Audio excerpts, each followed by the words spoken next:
اللہ چاہتے ہیں ہم پریشان رہیں یا خوش رہیں؟ بولو. یہ جو اللہ نے کہا نا کہ ہم تمہیں آزمائشوں میں ڈالیں گے لیکن جو لوگ صبر کریں گے اور کہیں گے ہم اللہ کے غلام ہیں، تو یہ اللہ نے ہمیں آیت کیوں بتائی ہے؟ تاکہ ہمارے دل میں غم کو برداشت کرنا آسان ہو جائے، ہم غمگین نہ ہوں. کیونکہ غم تو آئیں گے، یہ ہو نہیں سکتا کہ دنیا میں پریشانیاں نہ آئیں، یہ ناممکن ہے. یہ ہر شخص کو آتی ہیں. آپ سمجھتے ہو بڑے لوگوں کو نہیں آتی؟ بڑے لوگوں کی پریشانیاں بڑے لیول کی ہوتی ہیں، بہت اونچے لیول کی ہوتی ہیں. تو یہ پریشانی تو ہر شخص کو آئے گی. اللہ چاہتے ہیں کہ ان میں برداشت کی عادت ہو جائے، یہ خوش رہنا سیکھیں. تو اسی وجہ سے دنیا میں سب سے بڑا انعام کیا ہے؟ خوشی ہے یا نہیں ہے؟ پیسہ انسان کیوں حاصل کرتا ہے؟ خوش رہنے کے لیے. صحت کیوں چاہتا ہے؟ خوش رہنے کے لیے. تو اللہ نے قرآن میں فرمایا کہ الا بذکر اللہ تطمئن القلوب، اللہ کے ذکر سے دلوں کو سکون ملتا ہے. اب پتہ ہے لوگ وظیفے پڑھتے ہیں پیسہ حاصل کرنے کے لیے، وظیفوں میں اللہ کا ذکر کیا جاتا ہے، حالانکہ اللہ کہہ رہا ہے وظیفوں سے پیسہ نہیں، وظیفوں سے کیا ملے گا؟ سکون ملے گا. سکون کے لیے کوئی وظیفہ نہیں پڑھ رہا ہوتا. کمال کی بات ہے یا نہیں ہے؟ ابے بھائی صبح شام لوگ ہمارے پاس آتے ہیں، مفتی صاحب پیسے ہی نہیں ہیں، بے روزگاری ہے، بل اتنا آ گیا، دل چاہ رہا ہے وہ بل بکری کو کھلا دیں. ٹھیک ہے، تو آپ کوئی وظیفہ بتائیں، تنخواہ بڑھ جائے ہماری، پیسے بڑھ جائیں. تو میں بتا تو دیتا ہوں حسبی اللہ و نعم الوکیل یا رزاق، یہ پڑھ لینی چاہیے. لیکن قرآن جو وظیفے بتا رہا ہے پیسے بڑھانے کے لیے نہیں بلکہ سکون کے لیے. کیا مطلب؟ غربت میں سکون مل جائے گا. آپ کو پیسے مل کے بھی سکون نہ ملے، اس سے بہتر وہ غریب نہیں ہے جو پیسے نہ مل کے اس کو سکون مل رہا ہو. وہ زیادہ اچھا نہیں ہے کیا؟ وہ تو زیادہ اچھا ہے بھائی. اس لیے اللہ فوکس دولت کو نہیں کر رہے، کس کو کر رہے ہیں فوکس؟ سکون کو فوکس کر رہے ہیں اللہ تعالیٰ. میں نے ایسے غریب دیکھے ہیں، ایسا دل ہنس رہا ہوتا ہے، مسکرا رہا ہوتا ہے مستیوں میں. اکثر میں ایک واقعہ بتاتا ہوں نا، ہمارے گھر میں مزدور آتے تھے، والد صاحب حیات تھے، انہوں نے اللہ ان کی مغفرت فرمائے، انہوں نے فرش بنوانا تھا. تو مزدور جو تھے نا صبح سے لگے ہوتے تھے اور گنگنا رہے ہوتے تھے. مزدوروں کے گانے بھی آپ کو پتہ ہے پرانے زمانے کے ہوتے ہیں، گنگنا رہے ہوتے تھے اور وہ لگے ہوئے ہوتے تھے نا. شام کے وقت جب وہ پلستر کر رہے تھے فرش میں، تو میں تھا، میری عمر ہوگی 20-22 سال. میں نے کہا یار اس فرش میں نا آپ جو ہمارے صحن کا فرش بنا رہے ہو یہ تھوڑا سا چکنا فرش ہو، یعنی بالکل جیسے ہوتا ہے نا پلین، ایسا فرش ہو، ایسا بنانا. تو کہنے لگے اب مستی میں ہے نا، شاید لاہور کے ہوں گے. اب ان کو کھیلنے کا موقع مل گیا مجھ سے. انہوں نے کہا یہ فرش آپ چاہتے ہو ذرا چکنا پلین فرش ہو تو اس میں سرسوں کا تیل ڈلے گا یا ناریل کا. بولا تو میں نے کہا یار میں لے آتا ہوں ناریل کا تیل ڈال دو اس میں بھائی، کیا خیال ہے؟ تھوڑا سا کیا ہو جائے گا، پھسلن پیدا ہو جائے اس میں. کہہ رہے نہیں اس میں ناریل کا تیل ڈلے گا.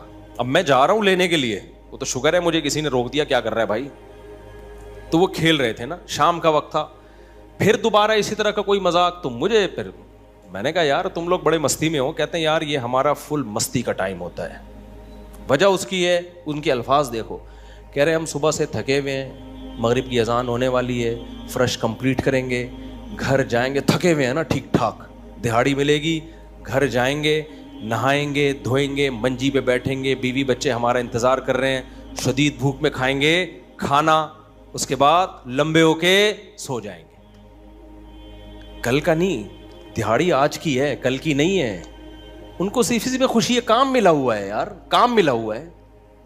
سمجھ رہے ہو کہ نہیں سمجھ رہے؟ ان کو خوشی اس بات کی ہے کہ ہمیں کیا ملا ہوا ہے، ایک ٹھیک میں کام ملا ہوا ہے، مزدوری مل گئی، یہ بہت بڑی خوشی ہے ان کے لیے.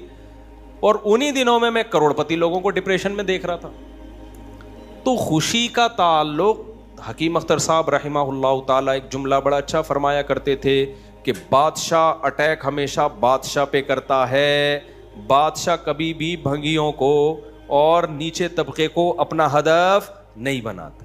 کبھی آپ نے کسی ملک کے بادشاہ کا خلاف کسی بادشاہ کا بیان کسی جمعدار کے خلاف نہیں سنا ہوگا کہ جی سعودی عرب کا بادشاہ کہے کہ پاکستان میں وہ جو فلاں جگہ جو چپڑاسی ہے مجھے بالکل پسند نہیں ہے. وہ کبھی سنا آپ نے؟ بادشاہوں کا ہدف کیا ہوتا ہے؟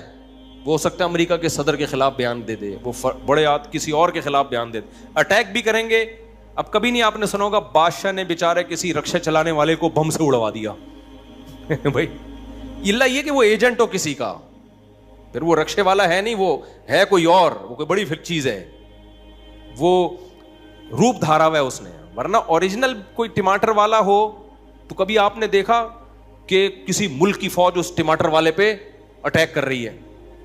ایسا نہیں ہوتا. حکیم اختر صاحب رحمہ اللہ تعالیٰ فرمایا کرتے تھے کہ بادشاہ ہمیشہ قبضہ کس پہ کرتے ہیں؟ بادشاہوں پہ. فرمایا کہ دل جو ہے یہ پورے جسم کا بادشاہ ہے. دل کیا ہے؟ اللہ کو جب کوئی ناراض کرتا ہے, اللہ کا جب کوئی ذکر نہیں کرتا, تو اللہ تعالیٰ اس سے پیسہ نہیں چھینتے, نہ اس سے گھر چھینتے ہیں, نہ اس سے اس کی جو ہے نا خواہشات چھینتے ہیں. اللہ ڈائریکٹ اٹیک کس پہ کرتے ہیں؟ دل پہ. دل اپنے قبضے میں لے کے پریشانی ڈال دیتے ہیں اس کے اندر. اللہ دل, حدیث میں آتا ہے کہ جو دل ہے نا بین اصبعی الرحمن, اللہ کی 2 انگلیوں کے درمیان میں ہے یہ دل, ایسا کنٹرول ہے اللہ کو. تو اللہ کیا کرتے ہیں؟ دل کو لے کے اس میں کیا ڈال دی؟ بے سکونی بھر دی اس میں. چل بھائی سب کچھ ہے, خوشیوں کے سارے اسباب, 1000 گز کا بنگلہ, واش روم ایسا, غریب آدمی جائے بولا یار ایسا تو میرا بیڈ روم نہیں ہے جیسا ان کا واش روم ہے. ہر کمرے میں اے سی لگا ہوا ہے, بل کی کوئی ٹینشن نہیں, اتنا پیسہ, روڈیں صاف, سڑکیں صاف, کوئی ٹینشن نہیں. اور آج کل کے جو سیکولر لبرل لوگ ہیں ان کو تو وہ والی ٹینشن ہے ہی نہیں جو ایک مولانا ٹائپ کے لوگوں کو ہوتی ہیں. سمجھ گئے ہوگے آپ بھائی, وہ جو ٹینشن جو جس کو ساری دنیا ٹینشن سمجھتی ہے, یعنی شادی کو, بیوی کو, تو وہ والی ٹینشن سے تو یہ کیا ہوتے ہیں؟ بالکل آزاد ہے ہی. گرل فرینڈ والا سیٹ اپ چل رہا ہے ان لوگوں کو, اتنا کچھ, کوئی ٹینشن بظاہر نہیں ہے. اللہ کہتے ہیں کوئی بات نہیں, تو نے مجھے ناراض کیا نا, تو ان تمام تر وسائل کے باوجود تجھے ناکام کروں گا میں. کیونکہ اگر وسائل چھین لیتا نا اللہ تعالیٰ, پھر تو بھائی ہر ایک کو ٹینشن ہو جاتی ہے. اللہ کہتا ہے ان ساری خوشیوں میں ان خوشیوں پہ اٹیک نہیں کروں گا, میں بادشاہ ہوں. بادشاہ حملہ کس پہ کرتے ہیں؟ بادشاہوں پہ. تیرے دل کو اپنے قبضے میں لے کے اس میں سے سکون نکال کے اس کی جگہ کیا ڈال دوں گا؟ بے سکونی. جتنا گناہوں میں لذت حاصل کرنے کے لیے آگے بڑھے گا نا, اچھا پھر ایسا شخص کیا کرتا ہے جب بے سکون ہوتا ہے؟ تو پھر وہ سکون کے لیے شراب کباب کی طرف جاتا ہے, لڑکیوں کی طرف جائے گا, زنا کی طرف جائے گا, دوستیوں کی طرف جائے گا, فحش موویز کی طرف جائے گا. اللہ کہتے ہیں کہ اب جتنا ان چیزوں میں جائے گا نا, وقتی خوشی ملے گی, وقتی راحت, لیکن بے سکونی کے جال میں پھنستا چلا جائے گا. شاعر نے کہا نا, جتنا تڑپو گے جال کے اندر, جال گھسے گا کھال کے اندر.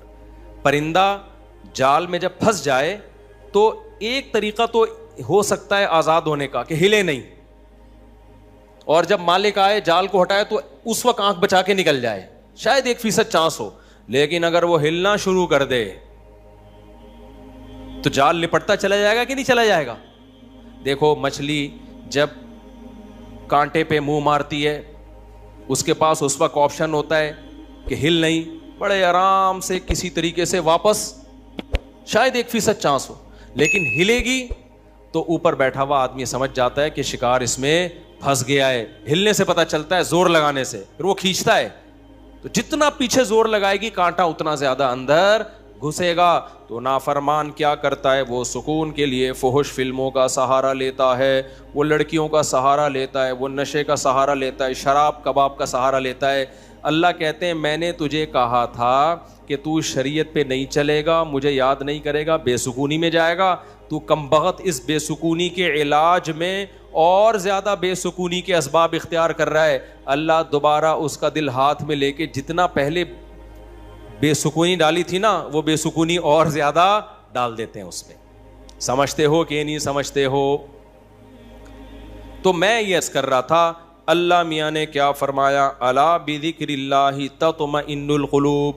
اللہ کو یاد کرو گے تو دلوں کو سکون ملے گا. اس سے پتہ چلتا ہے کہ اللہ چاہتے ہیں کہ ہمارے دلوں میں سکون آئے, تبھی اللہ نے اپنی اطاعت پہ کیا رکھ دیا؟ سکون. اب ذکر جس پہ سکون ملتا ہے نا, اس ذکر کی 2 قسمیں ہیں. کتنی قسمیں بھائی؟